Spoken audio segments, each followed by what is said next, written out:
Here. Mr. Lyda? Here. Admiral Ryder? Here. Mr. Reeves? Here. Mr. Skelton? Mr. Smith? Here. Mr. Wright? Here. Who can stand, the clerk will lead us in the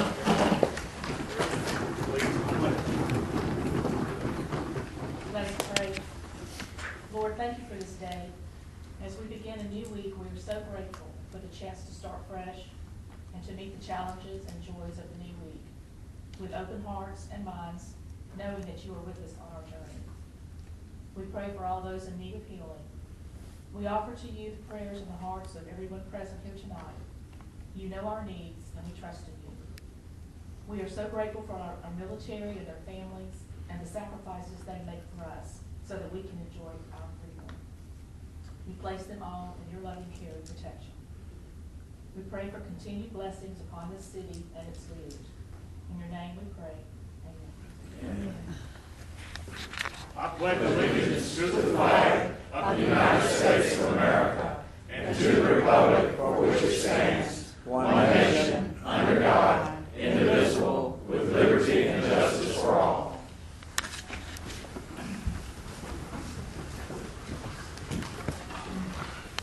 Under reports, we have proclamation. We have Doris Moody and Kelly Rice with us. Y'all come up, the mayor has a presentation.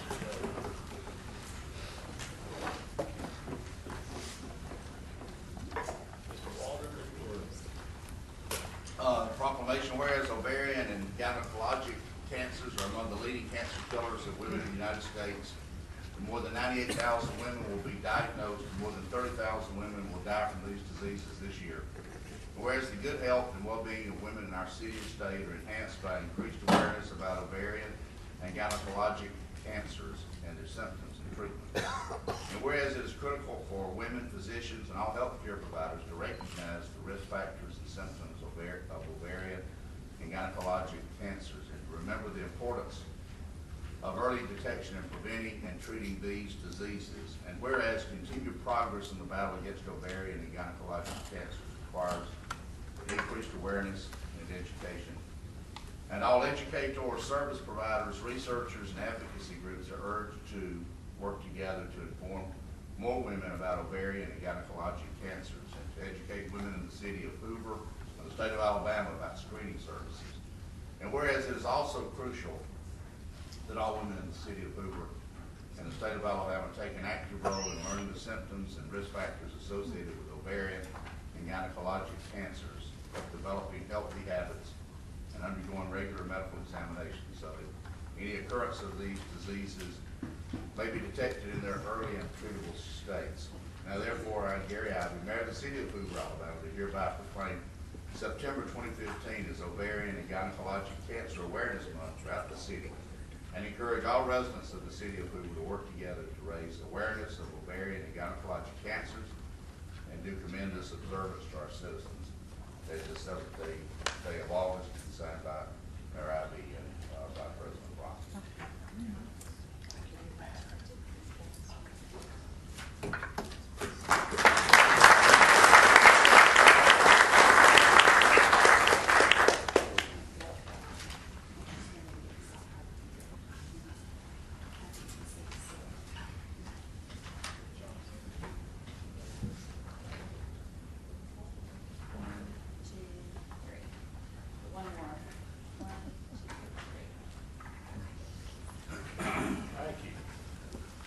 Received a copy of the minutes for August 3rd regular and August 13th work session, so I'll take a motion. Mr. President, I would move the both sets of minutes be approved as presented without reading. Second. Motion second, any discussion from the council? All in favor say aye. Aye. Minutes are approved. I need a motion to reschedule the September 7th meeting to Tuesday, September 8th due to Labor Day.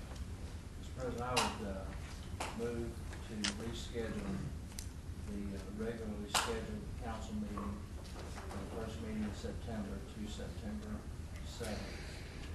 From September 7th to September 8th. Second. Motion second, any discussion from council? All in favor say aye. Aye. Meeting's thereby moved. Resolution 5289-15, Mr. Walden. This resolution awards bid number 10-15 for the Alford Avenue improvements and Shady Brook Lane realignment project to Walker Patton Company, Inc. Invitations were mailed to 42 vendors as listed on the city's vendor list, and the invitation to bid was posted on the city's website. 3 contractors submitted bids for bid number 1015. Walker Patton Company bid of $496,087.40 was the lowest responsible bid, meeting all specifications and requirements. The resolution further authorizes Mayor Ivey to execute a contract with Walker Patton Company for the work to be performed. One clarification, Mr. Walter, are we rejecting this bid or accepting? Reject. Rejecting. Yes, it is, Rick, I'm sorry. Thank you. Correct. Second motion. Mr. President, I would move for the rejection of bid for resolution 5289-15. Second. Motion is second. Any discussion from the council? Any from the audience? Hearing none, all in favor say aye. Opposed, nay. Resolution passes. Next, we'll have a public hearing for the abatement of public nuisances due to weed and grass on properties located at 2024 Crest Lane and 2308 Empire Road. If you read the resolution, Mr. Walter. You want to take these together? I think so. Property. This is a public hearing for a couple of properties. This resolution 529015 declares the property located at 2024 Crest Lane and 2308 Empire Road as nuisances due to the weeds and or high grass, and orders the abatement thereof by the city as provided under Alabama law. As provided in 528315, previously passed by the city council in a prior meeting. Public hearing is being held concerning the abatement of weeds at 2024 Crest Lane and 2308 Empire Road. These notices have been published. Is there anybody here that'd like to speak? In opposition, it basically says these 2 properties are in great shape. So that concludes the public Hearing none.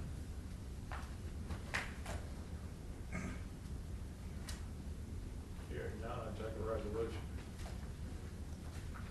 Mr. President, Motion. Mr. President, I would move for the approval of resolution 5290-15 for the abatement of these public nuisances located at the 2 addresses identified in the public hearing. Second. Motion second. Any further discussion from the council? Any from the audience? All in favor say aye. Aye. Opposed, nay. Resolution passes. Resolution 5291-15, Mr. Walden. This resolution authorizes Mayor Ivey to execute a preliminary engineering agreement with Bard Wagner, Sumner, and Cannon Incorporated related to a project for the replacing and upgrading of street lighting on US 31 from the Hoover River to Patton Chapel Road. Mr. President, I would move for approval of resolution 5291-15. Second. Motion is second. Any discussion from the council? Mr. President, which project would this be? Tim? Yes. What are we doing with the lighting? Are we improving the bulbs that are used? Is there going to be savings in Yes, sir. utilities? We're actually replacing those street lights that are out there on Highway 31, and they'll be LED lighting. So those lights will use less power. Thank you. Additional questions from the council? Questions from the audience? Hearing none, all in favor say aye. Aye. Opposed, nay. Resolution passes. Resolution 5292-15, Mr. Walden. This resolution authorizes Mayor Ivey to execute an entry on the real property agreement with Hoover Square Shopping Center, LP, to allow the city to perform work and make improvements related to the old Columbiana Road and Deodara Drive road improvement project.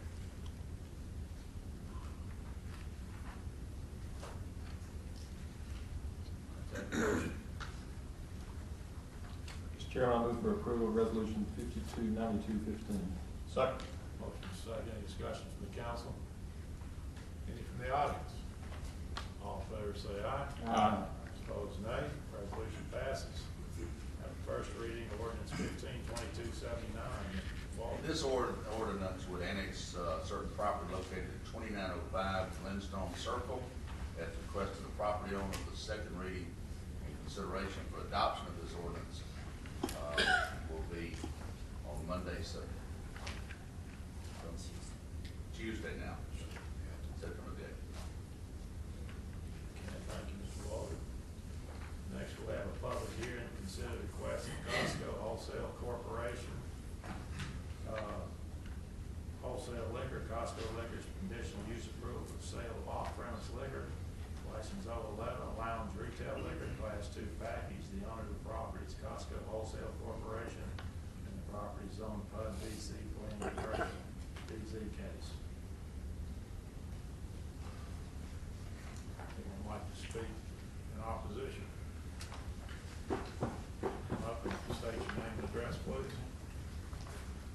My name is Joe Godfrey. I'm the Executive Director for ALCAP, followed Dr. Ireland as the Executive Director there. I'm not a resident of Hoover. I don't know if that matters or not. I live close enough. Still need your address. Still need my address. It's 1074 Belvedere Cove here in Shelby County, North Shelby County.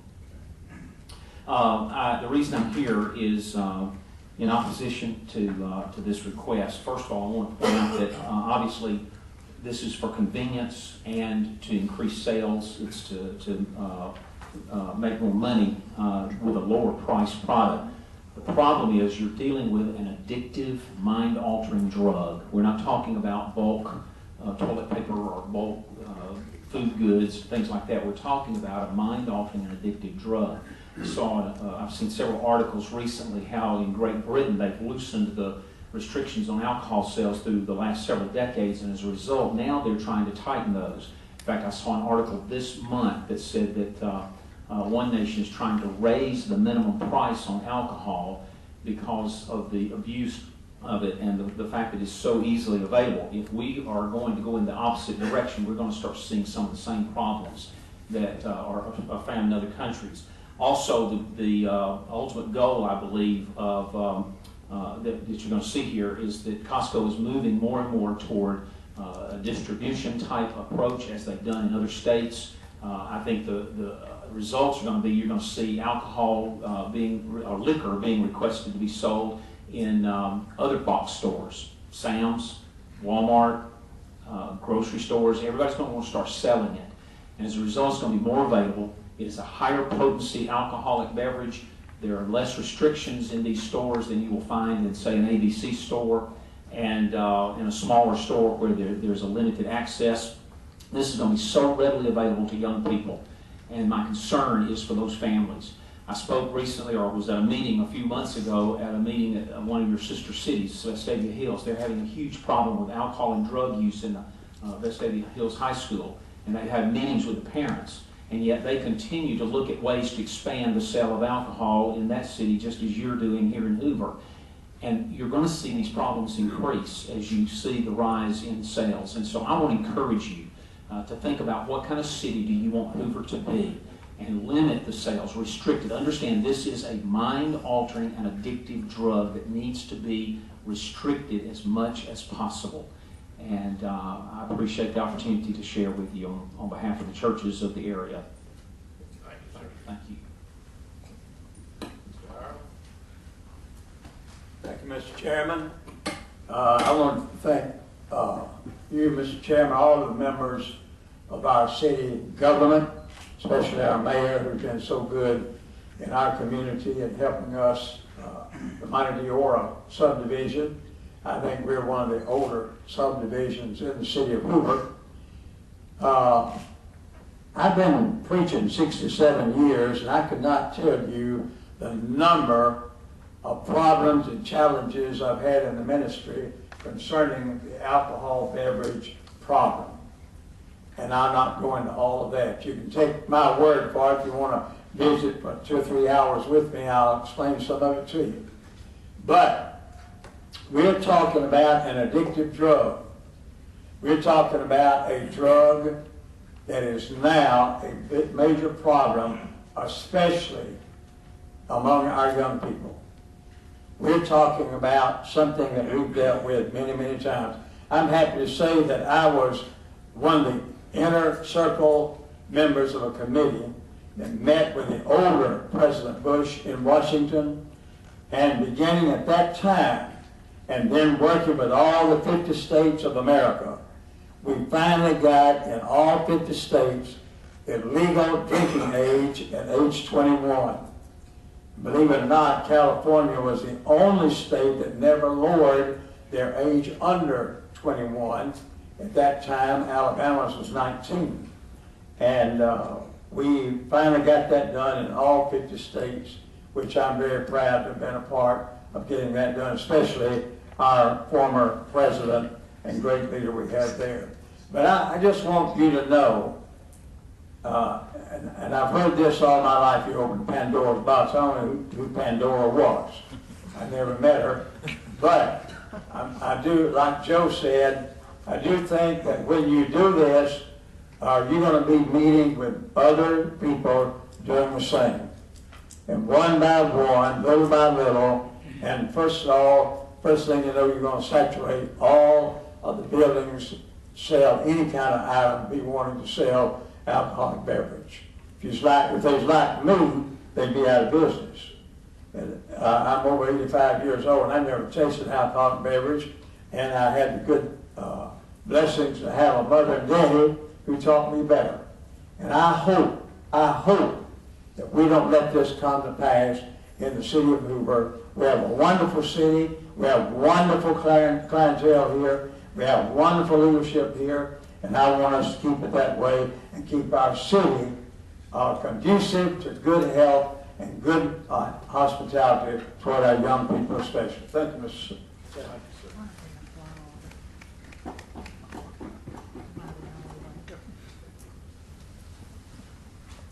Mr. Chairman, my name is Brandon Owens. I'm with the Alabama Beverage License. Oh, no problem. I'm sorry. 3914 Watermelon Road, Northport, Alabama. My name is Brandon Owens. I'm with the Alabama Beverage Licensees. We represent the independent retailers in the state that sell alcoholic beverages. I just wanted to point out a couple of things are the same thing that Reverend Ireland and Dr. Godfrey talked about, but this is the kind of thing that Costco comes in, they kind of harm small businesses when they come in. They're going to come in here and they're going to lower prices. I want to give you all a couple of examples of what's going on in Mobile. They came in, they're lowering their prices underneath what the ABC sells product for at barely any kind of profit whatsoever. The store in Costco, the Costco in Mobile, I don't know if any of y'all have been to it or not or seen pictures of it, but it's a side store on the side of it.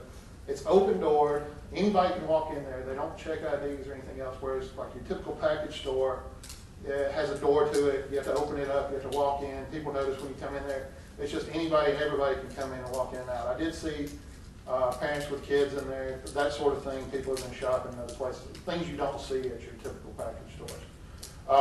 The other thing I wanted to point out, and I'm going to be very short, look out for your tax revenue. Your tax revenue is going to go down from your sale of spirits because their prices are going down. Now, I believe y'all have a 5% liquor tax. Is that correct, or am I wrong about that? Anyway, your prices on that's going to go down as well as the prices go down. The other thing that may not have been looked at is this year, you may recall, Aaliyah has taken over a lot of the law enforcement in the state. When that happened, the ABC enforcement was folded into Aaliyah. So there's no more agency enforcement anymore.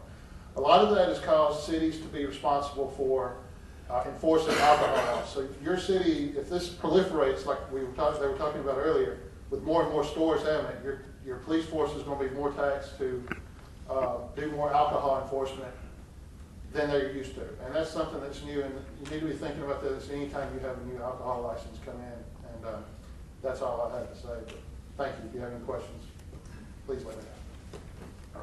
Thank you. Anyone else wishes to speak?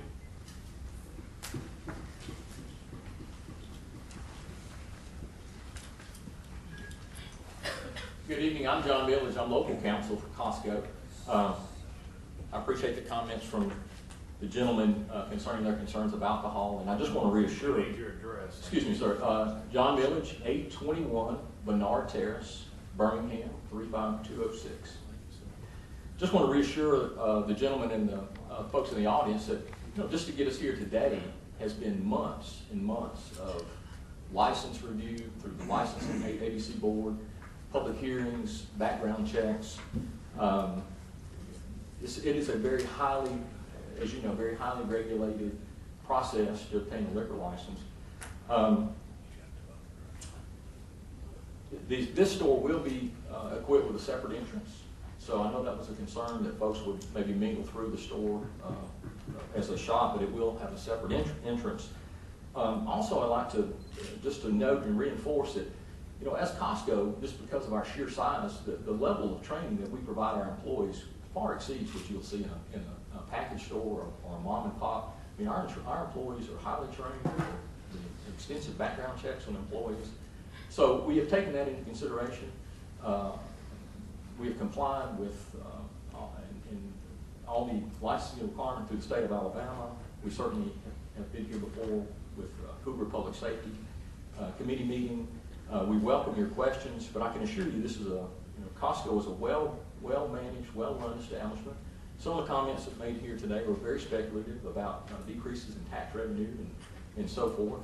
We have to apply with the same laws as everybody else, and we do regulate our business, and then obviously if we don't apply with the properly comply with the liquor ordinances, that license would be revoked, and we understand that, and we certainly respect that, and we do everything in our power to make sure that we operate it properly.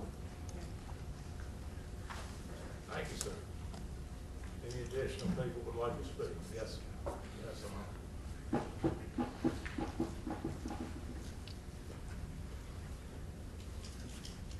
Arnold Singer, 613 Riverhaven Place. I'm 78 years old. When I buy a bottle of wine at Costco, I'm carded. Thank you.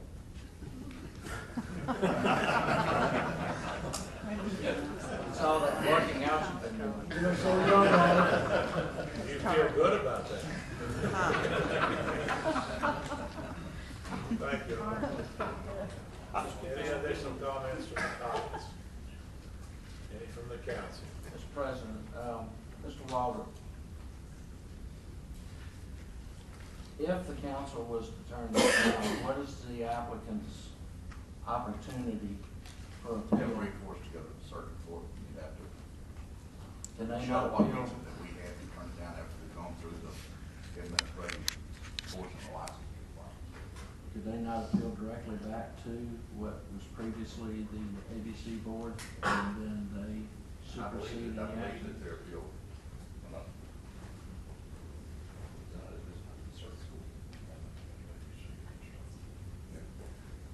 I believe it is going to be the ABC board. It's already approved. And they And then the could, circuit court. they could overturn the city's decision, They could. and then it would be up to the city to decide whether or not to take somebody to court, I would guess. Well, somebody had the option, either the city or Costco, go back to ABC. Thank you. Mr. Chairman, Mr. Walter, what legal reason would the council have to turn it down? Well, you'd have to show that it's going to be a public safety issue that you're concerned about, and those issues haven't been resolved here. That would be one.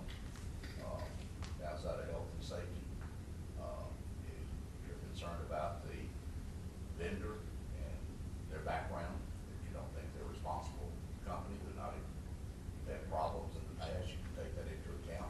They've had a off-premises beer and wine license for a number of years. So you could talk with the chief and see what sort of problems they've had, if they had calls there, if they had enforcement issues that have arisen. All those things have gone through the ABC process, and now you're free to ask those questions and look into that and consider it. Thank you, sir. Any additional questions, comments from the council? Mr. Chairman, Chief Durges. Yes, sir. You had any, have your complaints against Costco been over and above complaints to other retailers in the area? No, sir, not at all. Thank you. I need a motion. President, I move for approval of the conditional use. Second. Motion second. Any further discussion from council? Clerk, call the roll. Mr. Green? Aye. Mr. Leiter? Aye. Admiral Dowd? Aye. Mr. Reeves? Aye. Mr. Smith? No. Mr. Wright? Aye. Need a motion to approve the ABC application. Mr. President, I move for approval of the application. Second. A motion second. All in favor say aye. Aye. Opposed, nay. It's approved.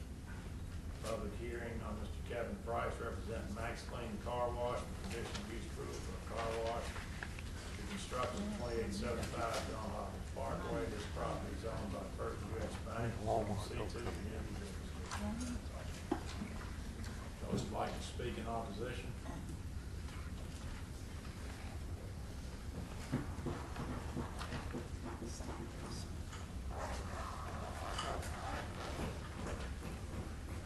My name is Mark Cartsey. I reside at 305 Paradise Lakes Lane. I'm a resident of the Lakeview community. One point of clarification, I was unable to attend the zoning board. Is my understanding we received a second notice stating that there would not be any type of an access road cut into Paradise Parkway. Is that correct? That's correct. That is correct. Is that always going to be the case? In other words, will there be a reason for them to come back and make a second request, or is that going to be something that will always be a non-issue? Could they come back and make another request Yes, in sir. the future? Sure they could. Okay. Is it on the table? No, absolutely. Okay, all right, very good. The reason I ask that is I have some experience in consulting with this particular business, and in order for this business to be successful, car wash business is a very good business. It has to be in the right location though. And the components that make up a successful business with a high traffic volume is going to be quality of product, speed, and access. The problem with this piece of property is I don't see the access. You're coming into John Hopkins Parkway. The reason that the other car wash that's down the road, Anthony's Car Wash, is successful, even though they're coming into the same type of corridor, is that they have a controlled traffic pattern. Most of these high traffic type of situations have to either be on a corner or you have to have a controlled area for traffic flow, for people getting in and out. With that being in that particular type of area, the only access would be to exit in a westerly fashion. You'd have a very difficult time exiting in an easterly fashion. The only reason that the strip mall that is adjacent to it, that is on the western side, is successful is you have now two entrances, one onto Paradise Parkway that they put in, and also the one that comes out. But the majority of that access, and I know, goes out onto Paradise Parkway. The other concern that I have is, and I'm all for the gentleman having business, I'm pro-business. I'm all for this type of industry. The problem is that they have not consulted, and it's kind of a gentleman's agreement, it's not mandated, to talk with people in that same industry. These people have not consulted with the people at Anthony's Car Wash, and I'm not representing them, I'm just stating the fact. They were not aware of who they are. The concern that I've got is that the longevity of this particular type of business that we all don't really know, but with the component of accessibility is going to be a real problem. And the only thing that the city will be dealing with is if this particular type of industry fails in that spot, there's only one other type of business is going to be a problem to then turn around and resell it, and that's a convenience store with gas pumps. An infrastructure of a car wash that consists of water lines and vacuum lines and things of that nature, you're going to have a real problem trying to find a tenant for that after that structure is in place. So I want the council to consider the property zone for commercial. It really is for a low type of traffic situation. You put in a high traffic volume in there with the traffic flow where it is. If you don't have the access, That's a component of this, destined for this particular to fail, probably around a 24-month period, unless the owner or the people that are a part of this have some really deep pockets. And believe me, I know from my experience. Thank you very much. Thank you, sir. Any additional against, second?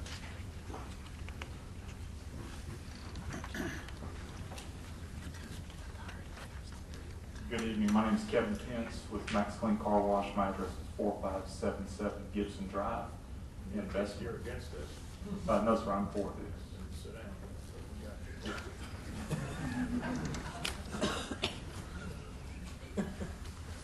We're looking for motions to approve it. We're looking for people that are opposed to it. I need a motion. Got a motion, Mr. Ryan. Yeah, Mr. President, I move for approval of the conditional use subject to the two conditions that were handed down from planning and zoning, which I believe have been turned in for the record. Yes. Okay. Second. Got a motion, second. Any further discussion from the council? Mr. President, this is gonna be an enter and exit from their property, correct? Bob? Yes, from 150. Okay.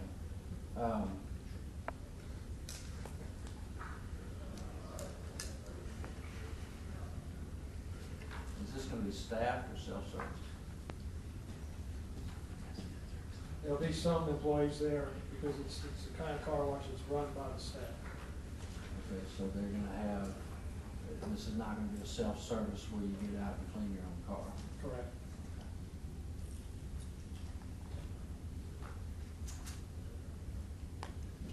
Bob?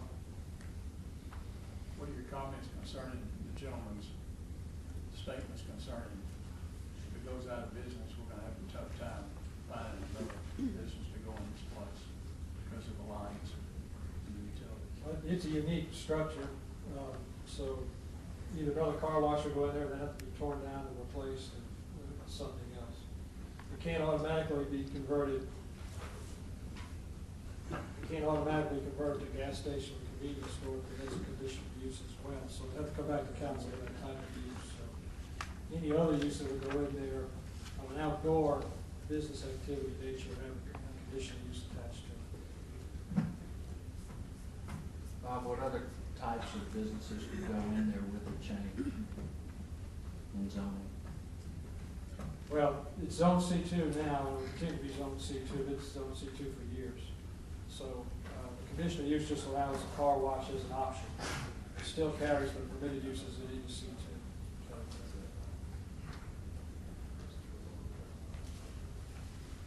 Any further discussion from the council? Mr. House, did y'all discuss the difficulty of making a left turn out of this business on 150? Yes, sir, we're aware that not having signalized, not having the benefit of the signal is going to be an impediment to smooth traffic flow. The DOT has permitted the driveway a full turning movement out there at that entrance. And they're pretty strict about what they do on the highway. So there'll be safe access in the opinion of DOT, which has jurisdiction over the highway. Bob, what is the site distance if you're gonna turn it out? It's not limited, there is no limit on the site distance. Okay, but what is it? It would exceed 550 feet. Thank you. Additional questions from the council? Clerk, call it off. Mr. Green? Aye. Mr. Lyda? Aye.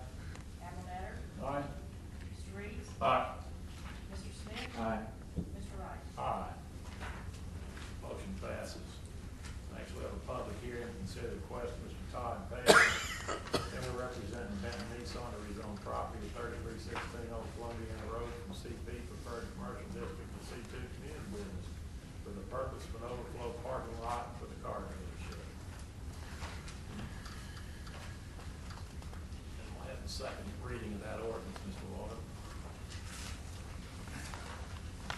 Ordinance 15-2277, this ordinance amends the zoning map of the city, rezone the property located at 3316 Old Columbiana Road from CP, Preferred Commercial Office District, to C2 Business District for the purpose of an overflow parking lot for the Benton Nissan car dealership.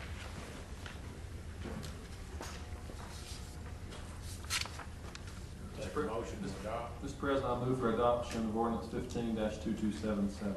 Second. Is there anybody that'd like to speak in opposition to it? Hearing none, clerk will call the roll. Mr. Green? Mr. Lyda? Aye. Apple Matter? Aye. Mr. Reeves? Aye. Mr. Smith? Aye. Mr. Wright? Aye. Ordinance passes. Next, we have a public hearing on municipal code, fences and walls, second reading, please, Mr. Walker. This is ordinance number 15-2278. This ordinance amends the zoning ordinance of the city of Hoover to allow fences and walls in single-family residential districts in certain situations enumerated in ordinance number 15-2278, particularly on lots in front of the street with a traffic count of at least 4,500 vehicles per day. Mr. President, I move for adoption of ordinance 15-2278. Second. Motion is second. Any discussion from the council? Mr. President, Bob, I can understand fences, but why were walls included? The section deals with fences and walls. We currently allow walls only, like over Polo Trace along Pat Chapel Road or Chapel Road, where you have it along the backs of lots, the backs of busy roads. We permitted and encouraged those walls over the years, so that you have a continuous fence or wall, in this case, that is maintained and common. The amendment will not allow a wall in the front yard of these lots that are described in the ordinance. It would only allow basically picket fences made of either vinyl, wood, or metal, with the space between the pickets equal to the picket width itself, so that it won't be a privacy fence type situation. It will not be a solid wall. Okay, so these houses were the 4,500 car count, they would not be able to put a wall in their front yard. That's correct. I think that'd be very pertinent for public safety. Any further discussion from the council? Anyone like to speak in opposition of the ordinance? Hearing none, clerk will call the roll. Mr. Green? Aye. Mr. Lyda? Aye. Apple Matter? Mr. Reeves? Aye. Mr. Smith? Aye. Mr. Wright? We'll be having first reading of, we're going to go ahead and have those first readings tonight. Mr. Water, we'll have. 15-2280. Yes, sir. This ordinance amends the zoning map of the city of Hoover to rezone the property located at 2117 Chapel Hill Road from C1 Neighborhood Shopping District to R1 Single Family Dwelling. And ordinance number 15-2281 will amend the zoning map of the city to rezone the property located at 1600 Lake Cyrus Club Drive from PO Planned Office to PUD, PR1 Planned Single Family District. Okay. Payment of bills, Mr. Smith. Mr. President, I review the bills and recommend they be paid in full as presented. Second. Second. Discussion from council. All in favor say aye. Aye. Opposed, nay. Please pay the bill. Mr. Yeager, comments or questions from the council? Mr. President, Bob, on that first reading, is that the clubhouse property? It's the old sales center. Thank you. Any comments, questions from the council? The audience.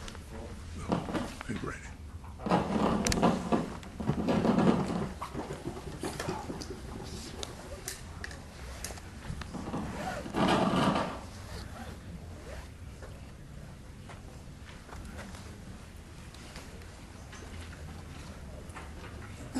Good evening, I'm Dan Fulton. I'm at 1440 Alfred Avenue in Bluff Park. And I just wanted to take a moment to acknowledge National Seniors Day coming up this Friday, August the 21st.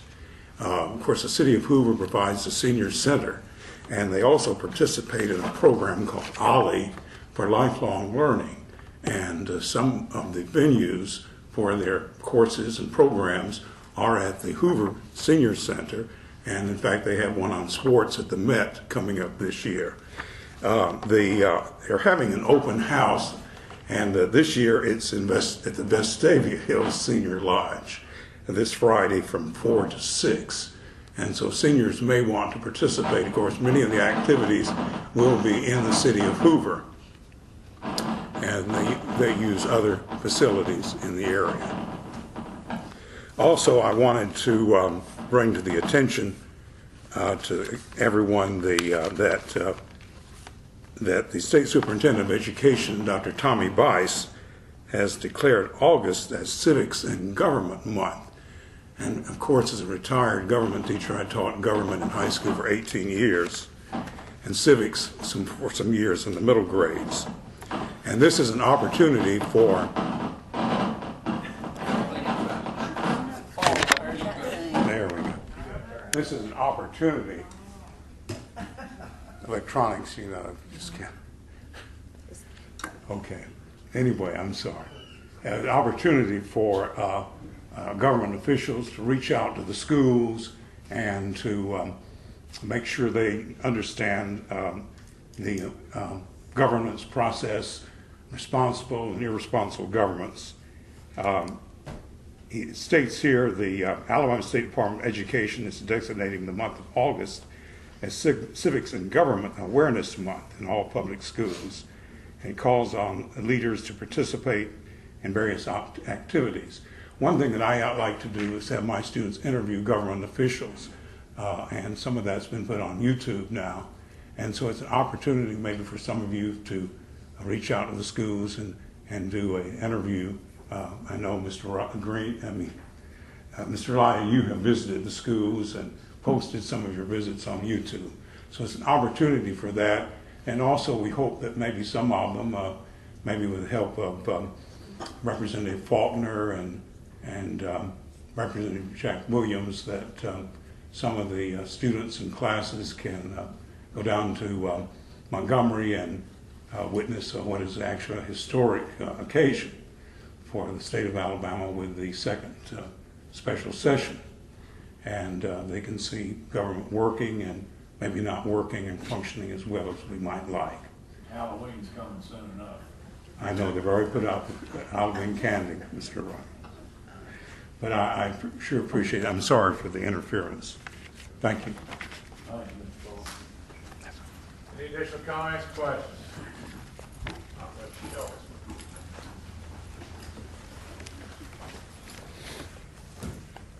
My name is Robin Schultz. I live at 348 Albemarle Drive in Hoover. Approximately 2 months ago, we brought to the attention of Mr. Galden, who owns the Shades Mountain Plaza in Bluff Park, that his shopping plaza had some issues that might be considered public nuisance. 6 weeks ago, I came to this council and spoke to the council asking for some help in getting them to recognize that the front of the shopping center, the rear of the shopping center, was a public nuisance, just like the residences are, with overgrown brush and other items. Earlier, before the meeting started, I spoke to Mr. Rowley regarding the issue behind the shopping center, and he agreed, yes, this would fall under the public nuisance issue. We're asking the council and the mayor to put a little bit of emphasis on businesses. I know we're a very business-friendly city, as we should be. However, what we have right now, I spoke to Mr. Galden last Thursday. Mr. Galden is working at a very, very slow pace at improving his shopping center. This is hurting the tenants that are living there, or that have their businesses there, in that business is slowing down. They would like to see business improve. We would like to see additional tenants in there. We have 3 open stores in that particular side of the plaza. I understand that 3 particular entities own that plaza. The entity we're speaking of right now is strictly 1, not 3 of them. One side does his job just perfectly fine. The side we're speaking of is Mr. Galden. I'm asking for the city to step up and help the tenants out there so that we can make it a more business-friendly community. Hoover is a Bluff Park. We are all about keeping the business on the mountain, but we would like to see a little bit more emphasis from the city in enforcing this. Sure. The council's already working with the city attorney and staff to see what we can do about this. Unfortunately, it's taken a little bit longer than we all would have liked. But just know that we are working on it and have had, and I know I've had numerous conversations with Ms. Danielson. And first we gotta find out what we can legally do, and then we move forward with what we can do. Very good, thank you. Mr. President, may I ask, is our current ordinance that Chief Mr. Schultz referred to, that governing residences, does it apply to the commercial property? It does not. Not a resident. So do we have an ordinance on the books that applies to other nuisances on commercial properties at all? I don't know the answer to that. Michael, do you know? If there's, rats, things like that. Talking about abating a nuisance, yes. Sure. Yeah. Yes, but not as far as if it's on the beer, things like